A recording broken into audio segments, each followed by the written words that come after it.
हर रोज एक नई कहानी देखने के लिए चैनल को सब्सक्राइब करें और बेल आइकन दबाना ना भूलें। रुचिका और भाविका रिश्ते में देवरानी जेठानी थे, लेकिन दोनों का स्वभाव बहुत अलग था। रुचिका बहुत ही चालाक थी, तो वहीं दूसरी तरफ भाविका बहुत भोली थी। अपनी बहुओं के इस स्वभाव से उसकी सास सुषमा बहुत अच्छे से वाकिफ थी, जिसके चलते उसका झुकाव अपनी छोटी बहू भाविका की तरफ ज्यादा था। ये बात रुचिका को बिल्कुल रास नहीं थी। ऐसे ही एक सुबह सुषमा अपनी दोनों बहुओं को बुलाकर कहती है, बहुओं, मैं कुछ दिन के लिए हरिद्वार जा रही हूँ, इसलिए मेरे पीछे से तुम्हें ही घर का ख्याल रखना है। जी माँ जी, आप चिंता मत कीजिए, मैं सब कर लूंगी। जेठानी जी, सिर्फ आप थोड़ी हैं, मैं भी तो इस घर की बहू हूँ। आपके साथ मैं भी अपनी सारी जिम्मेदारियाँ अच्छे से निभाऊंगी। हाँ बहू, तेरी बात सही है, लेकिन मैं बड़ी बहू को इसलिए बोल रही थी क्योंकि वो तुझसे चालाक है ना, तो वो सारी चीजें अच्छे से कर लेगी। हाँ माँ जी, वो तो है। मेरी जेठानी जी समझदार तो बहुत है। समझदार होने का फायदा ही क्या है, माँ जी अपना सारा प्यार तो देवरानी पर ही लुटाती है। मेरे हिस्से में तो सिर्फ काम और जिम्मेदारियाँ ही आती हैं। क्या हुआ बहू, तू क्या सोचने लगी? बस यही सोच रही थी माँ जी, आपके बिना मन नहीं लगेगा। कोई नहीं, मैं कौन सा ज्यादा दिनों के लिए जा रही हूँ, कुछ दिनों में ही आ जाऊंगी बहू। बस तू थोड़ा अपनी देवरानी का ख्याल रखियो। तू तो जानती है बेचारी कितनी भोली है, जो भी इसे जो कह देता है वो ये मान लेती है। और भाविका बहू, तू जब तक मैं वापस ना आऊँ तब तक तू वही करियो जो बड़ी बहू बोलेगी। जी माँ जी, हम समझ गए। ठीक है, फिर जाओ, दोनों मेरे लिए खाना बनाओ, जब तक मैं अपनी पैकिंग कर लेती हूँ। अपनी सास की बात सुनकर दोनों किचन में खाना बनाने जाती हैं और सुषमा भी अपने कमरे में जाकर पैकिंग करने लगती है। कुछ समय बाद उसका छोटा बेटा अजीत ऑफिस से घर आता है और सुषमा को अपना बैग लेकर कमरे से नीचे आते देखकर अजीत कहता है, क्या बात है माँ, आप शाम को तैयार होकर बैग लेकर कहाँ जा रही हो? हाँ बेटा, सोच रही हूँ हरिद्वार घुमाऊं, बहुत मन कर रहा है। ये तो अच्छी बात है माँ, लेकिन आपने मुझे पहले क्यों नहीं बताया? मैं भी आपके साथ चलता। आप अकेले परेशान हो जाओगी। कोई बात नहीं बेटा, अब अपनी खुशी के लिए तेरा क्या नुकसान करूँ। ऐसा मत बोलो माँ, आपकी सेवा करना मेरा फर्ज है। अच्छा चलिए, मैं आपको स्टेशन छोड़ के आता हूँ। बेटा मेरी बस की टिकट है, वो क्या है ना, मंदिर की कुछ औरतें जा रही थी, इसलिए मैं भी उनके साथ ही चली जाऊंगी। ठीक है माँ, चलिए अब बस स्टैंड तक छोड़ देता हूँ। अजीत इतना कहकर अपनी माँ को बस स्टैंड छोड़ने चला जाता है। ऐसे ही कुछ दिन बीतते हैं। तभी एक रोज सुबह के समय रुचिका बेड से उठकर अपने पैर जमीन पर रखकर उठने की कोशिश करती है। तभी पैरों में सूजन होने की वजह से वो उठ नहीं पाती। कुछ समय बाद जैसे तैसे वो कमरे से हॉल में आती है और उसे ऐसे धीरे धीरे चलते देखकर भाविका कहती है, जेठानी जी, क्या हुआ आपको? आप ठीक तो हैं? नहीं भाविका, मैं ठीक नहीं हूँ, मेरे पैर भारी हैं, मुझसे चला नहीं जा रहा, इसलिए मैं धीरे धीरे चल रही हूँ। आप सच बोल रही हैं जेठानी जी? हाँ भाविका, तुम देख नहीं रही क्या, मुझसे बिल्कुल चला नहीं जा रहा है। हाँ जेठानी जी, देखा मैंने। कोई बात नहीं, आप चिंता मत करिए, मैं सारे काम कर लूंगी। आपको बिल्कुल भी चिंता करने की जरूरत नहीं है। वैसे भी इस टाइम तो ये सब हो ही जाता है। ये पागल समझ क्या रही है, अब पैर की सूजन में इंसान चलेगा कैसे? मैं कौन सा कुछ अलग कर रही हूँ। लेकिन छोड़ो, इसको जो सोचना है सोचे, इसी बहाने मैं अपने सारे काम इसी से करवा लूंगी। जब तक माँ जी नहीं है तब तक आराम कर लूँ। क्या जेठानी जी, आप क्या सोचने लगी? आप आराम से बैठिए, मैं आपके लिए चाय लेकर आती हूँ। हाय मेरी देवरानी, सच में कितनी भोली है। अब इसको क्या पता ये सूजन थोड़ी देर में उतर जाएगी, लेकिन अच्छा है, इससे कुछ नहीं बोलूंगी मैं। हाँ ठीक है, वैसे तुम बहुत अच्छी हो। भाविका इतना कहकर अपनी जेठानी के लिए चाय लेने किचन में जाती है। तभी उसका पति अजीत ऑफिस जाने के लिए तैयार होकर नीचे आता है और भाविका से कहता है, यार जल्दी नाश्ता लाओ यार, मुझे लेट हो रहा है ऑफिस के लिए। आज तुमने भी जगाया नहीं मुझे। अरे वो मैं आपको जगाने के लिए आने वाली थी, तब तक जेठानी जी ने आकर कहा कि उनके पैर भारी हैं और दर्द भी है, तो मैं उनके लिए चाय बनाने लगी। ये तुम क्या कह रही हो? मैं वही बोल रही हूँ जो जेठानी जी ने कहा मुझसे। ठीक है, तुम चाय बनाओ, मैं भाभी से मिलकर आता हूँ। अजीत भाविका से इतना कहकर अपनी भाभी रुचिका के पास जाकर कहता है, भाभी ये मैं क्या सुन रहा हूँ, आपके पैर भारी है? अरे देवर जी, अब इसमें सबको बताने वाली क्या बात है, जो मैं सबको बताती फिरूं। हाँ ये बात भी सही है, स्टार्टिंग में सबको बताने की जरूरत भी नहीं है। कोई बात नहीं, आप आराम करिए और कोई परेशानी हो तो मुझे बता दीजिएगा। अपनी बीवी के साथ रहकर ये भी पागल हो गया है क्या? अब क्या सूजन बढ़ने के बाद बताऊंगी? लोग कहते तकलीफ होने से पहले बताओ, और ये बोल रहा बाद में बताओ। हाँ ठीक है देवर जी। ठीक है भाभी, अब मैं ऑफिस चलता हूँ, भाविका को बता देना आप। ठीक है देवर जी। अजीत इतना कहकर ऑफिस के लिए निकल जाता है और रुचिका पैर भारी होने के चलते सारे काम अपनी देवरानी से करवाया करती, फिर चाहे वो किचन का काम हो या घर की साफ सफाई। ऐसे ही कुछ दिन बीतते हैं। तभी एक दिन भाविका घर के बाहर खड़ी सब्जियां ले रही थी कि तभी उसकी पड़ोसन रमा वहाँ आकर कहती है, छोटी बहू, तू क्यों घर से बाहर निकल रही है सब्जियां लेने? तेरी जेठानी कहाँ है? जब से तेरी सास हरिद्वार गई है वो तो दिखाई ही नहीं देती। अरे वो आंटी जी मेरी जेठानी जी के पैर भारी हैं और उन्हें काम करने में तकलीफ होती है, तो सारे काम मैं ही करती हूँ, इसलिए वो नहीं दिखती हैं। अरे वाह बहू, तूने तो बहुत अच्छी खबर सुनाई है। सुषमा सुनेगी तो बहुत खुश होगी। मैं अभी उसको फोन करके बताऊंगी। हाँ, ये बात तो आप सही कह रही हैं। मैं तो काम करने के चक्कर में भूल ही गई थी। कोई बात नहीं, मैं बता दूंगी। मैं ये खुशखबरी सबको बताऊंगी अपने मोहल्ले में। जी आंटी जी, अब मैं चलती हूँ। भाविका इतना कहकर वहाँ से चली जाती है। वहीं दूसरी तरफ उसकी पड़ोसन रमा सुषमा को फोन करके सारी बात बताती है। ऐसे ही कुछ दिन बीतते हैं। तभी एक दिन भाविका हॉल में बैठी अपनी जेठानी रुचिका के पैर दबा रही थी। तभी उसकी सास सुषमा हरिद्वार से वापस आती है और उसे देखते ही रुचिका के होश उड़ जाते हैं। तभी सुषमा कहती है, रुचिका बहू, ये सब क्या हो रहा है? तुम्हें अपनी देवरानी का ख्याल रखने के लिए बोला था ना, तुम उससे अपने पैर दबा रही हो। वो माँ जी, वो माँ जी, वो जेठानी जी के पैर में दर्द हो रहा था, इसलिए दबा रही थी। ठीक है बहू, लेकिन तूने इतनी बड़ी खुशखबरी मुझे क्यों नहीं बताई कि तेरे पैर भारी हैं? माँ जी, बताना क्या है, ये किसी से छुपेगा थोड़ी ना, पता तो चल ही जाएगा एक दिन। फिर भी बच्चा ठीक है या नहीं, ये चीज पता करने के लिए डॉक्टर को बुलाकर दिखाना चाहिए था ना। बच्चा? हे भगवान, लगता है ये मेरे पैर भारी होने का मतलब मुझे प्रेग्नेंट समझ रहे हैं। मुझे माँ जी को सच बताना पड़ेगा। रुचिका इतना सोचकर जैसे ही सुषमा को सब बताने की कोशिश करती है, तभी उसकी पड़ोसन रमा और मोहल्ले की बहुत सारी औरतों को लेकर सुषमा को बधाई देने के लिए आती है।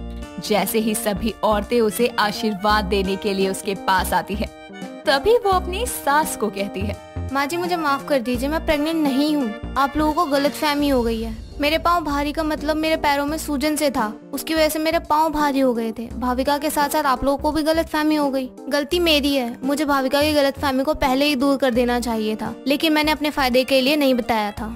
उसकी सारी बातें सुनकर सास समझ जाती है कि आखिर उसकी बहू रुचिका के पैर तो सच में भारी थे और वो बिल्कुल सच बोल रही थी और उसने अपनी जेठानी से कोई झूठ नहीं कहा था। लेकिन बस फर्क इतना था कि उसके पैर भारी उसकी प्रेगनेंसी की वजह से नहीं थे, बल्कि उसके पैर भारी इसलिए थे क्योंकि उसके पैरों में सूजन थी। और इस वजह से उसके सच को देखते हुए उसकी सास उसे माफ कर देती है। लेकिन कुछ ही समय बाद में धीरे धीरे उसकी छोटी बहू में भी बहुत अच्छी समझदारी आती है और वो अपनी जेठानी की चालाकियों को समझने लगती है। और वक्त के साथ साथ धीरे धीरे उसकी जेठानी के सच में पांव भारी हो जाते हैं और दोनों सास और जेठानी मिलकर उसका खूब अच्छे से ख्याल रखते हैं। और कुछ महीनों बाद वो एक प्यारी सी बेटी को जन्म देती है। पुनीत एक जवान लड़का था जो कि अपनी फिटनेस पर ध्यान न देने के कारण कम उम्र में ही बूढ़ा दिखने लगा था। एक दिन वो थका हारा काम से घर आता है और घर आकर अपनी पत्नी साक्षी को आवाज लगाकर बोलता है, अरे साक्षी, जरा पानी का गिलास लाना, बहुत प्यास लगी है। साक्षी उसको रसोई से जवाब देते हुए बोलती है, अरे यार मैं काम कर रही हूँ, आ जाओ ना लेने। यार मैं थक गया हूँ और मेरे पैर भी दर्द कर रहे हैं, प्लीज आकर दे दो ना। आ रही हूँ, बुड्ढे कहीं के। साक्षी पानी का ग्लास लेकर बाहर आती है और ग्लास पुनीत को देते हुए बोलती है, अरे मेरे बुढ़े पति, उठकर पानी का एक गिलास तक नहीं लिया जाता। बूढ़ा होगा तुम्हारा बाप, मैं जवान हूँ, वो तो बस आज बहुत काम किया इसलिए पैर दर्द करने लगे। अरे जाओ ना, बुड्ढों की तरह तुम्हारे घुटनों में अभी से दर्द होने लगा है। वैसे भी आपकी वजह से मेरी सहेलियां मुझे चिढ़ाती हैं कि मेरी शादी बुड्ढे से हो गई। बस भी करो यार, मैं कोई बूढ़ा बूढ़ा नहीं हूँ और ये बार बार मुझे बूढ़ा बोलना बंद करो। नहीं जी, आप बुड्ढे हो, मैं क्या करूँ राम, मुझे बुढ़ा मिल गया, हाय हाय बुढ़ा मिल गया। साक्षी अपने पति को चिढ़ाई ही रही थी कि तभी उसकी सास शांति वहाँ आती है और अपनी बहू की बात का जवाब देते हुए बोलती है, अरे मेरा बेटा कोई बूढ़ा बूढ़ा नहीं है, समझी? अभी तो उसकी माँ ही जवान है, तो वो कहाँ से बूढ़ा हो जाएगा?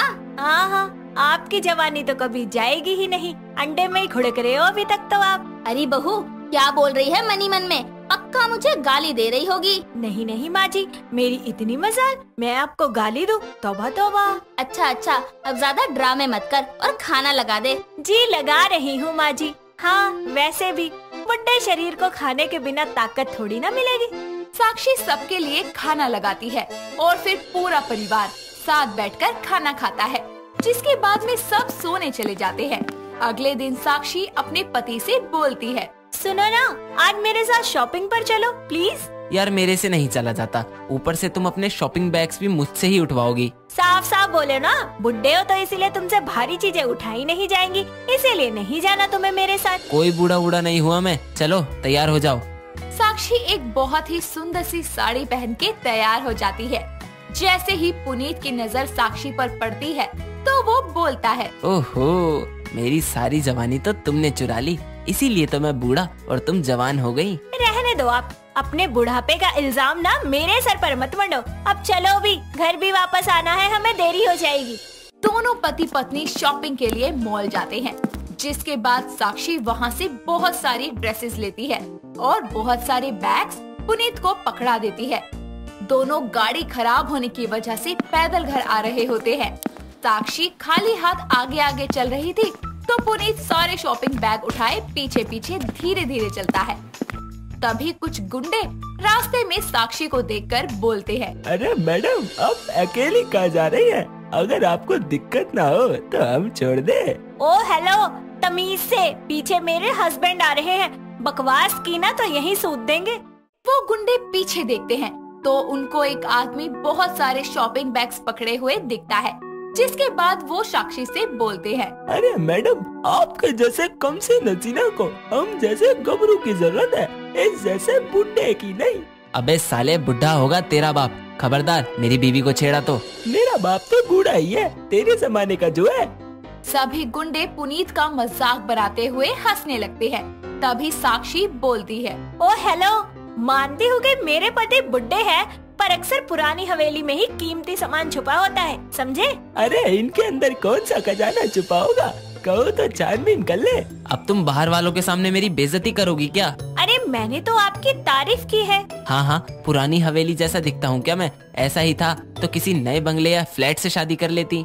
सच कहते हैं लोग, जैसे कुत्ते को घी हजम नहीं होता ना, वैसे बुड्ढों को जवान बोल दो तो वो उन्हें पचता नहीं। पर तुमने तो मुझे जवान कहा ही नहीं, पुरानी हवेली कहा है। मेरा मुंह मत खुलवाओ, तुम्हारे चक्कर में मेरी सारी जवानी ऐसे ही जाया हो रही है। साक्षी और पुनीत का झगड़ा देखकर गुंडे एक दूसरे की शक्ल देखने लगते हैं, जिसके बाद में एक गुंडा बोलता है, इससे पहले कि ये दोनों मियाँ बीवी हमारा दिमाग खराब कर दे, निकल लो यहाँ से।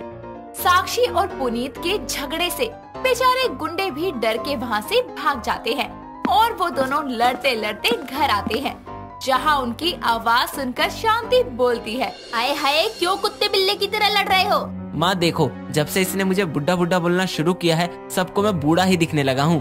पुनीत अपनी माँ से साक्षी की शिकायत कर रहा होता है।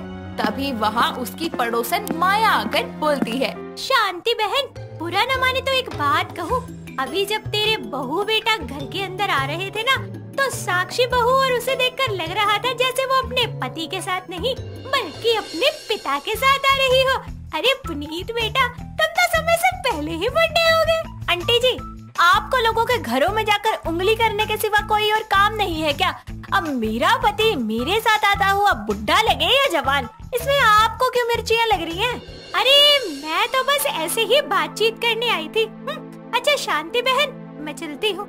माया के जाते ही पुनीत उसकी बात का गुस्सा करके अपनी माँ से बोलता है, देखा माँ, अब तो बाहर वाले भी आकर बोलने लगे मैं बूढ़ा हूँ, ये सब साक्षी ने स्टार्ट किया था। अरे बेटा बोलने दे, बोलने से तू हो थोड़ी जाएगा।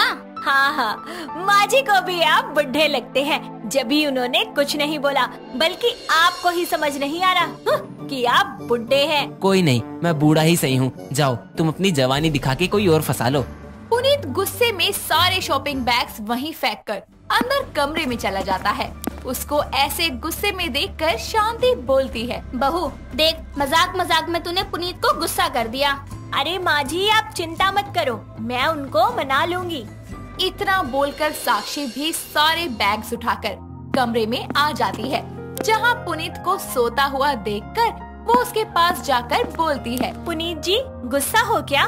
तो नाचूंगा क्या? बात बात पर बूढ़ा है बोलोगी तो चिढ़ तो होगी ही ना। और तुमने खुद को मेंटेन किया हुआ है, इसलिए तुम जवान हो, लेकिन इसका मतलब ये नहीं कि तुम मुझे बूढ़ा बूढ़ा बोलकर नीचा दिखाओ। मैं सच कह रही हूँ, मैं आपको नीचा नहीं दिखा रही थी, मैं तो बस मजाक कर रही थी।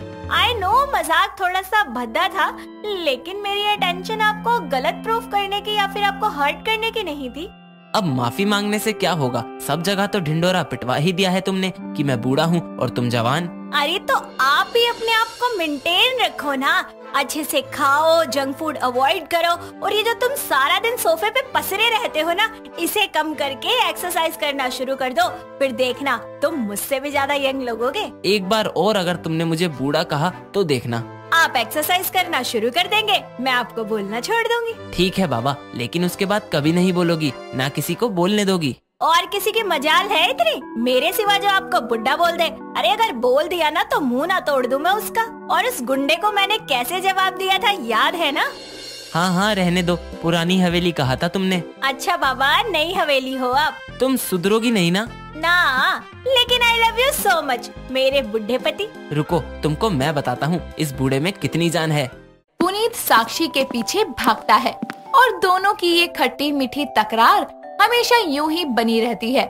लेकिन अब पुनीत रोज उठकर एक्सरसाइज करने लगता है, जिससे कुछ टाइम में उसका बढ़ा हुआ पेट भी अंदर हो जाता है और वो साक्षी की बदौलत एक फिट और फाइन इंसान बन जाता है।